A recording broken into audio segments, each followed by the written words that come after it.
الله يبارك فيك حبيبي، الحمد لله، مبروك لجمهورنا وهارد كذا شقنا في نادي النصر. بالعكس المباراة كانت حلوة ديربي.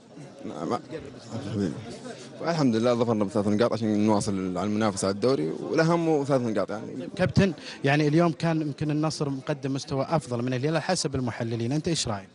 طبيعي النصر ما عنده شيء يخسره، تقريبا النصر يعني ابتعد عن منافسة الدوري بنسبة يعني كبيرة، فنازل ما عنده شيء يخسره، بيقدم مباراة الديربي بكل قوة بكل. طيب انت بعد تبي تفوز عشان صدارة؟ أكيد فأنا أبغى أحافظ على الصدارة، لازم أكون أهدى عكس النصر، فالحمد لله كنا أهدى وجبنا الفوز. الضغط كان اكبر عليكم ولا على النصر؟ لا علينا. بخصوص ليش؟ لأن احنا اللي قاعدين ننافس ونواصل الصدارة، النصر زي ما قلت لك بعيد عن المنافسة، عشان كذا ما عنده شيء يخسر وما عنده ضغط. كابتن، وش كان اصعب اللحظات في المباراة؟ الشوط الثاني بعد تسجيلكم الهدف الثاني؟ لا الشوط الأول ليش؟ هو كان علينا.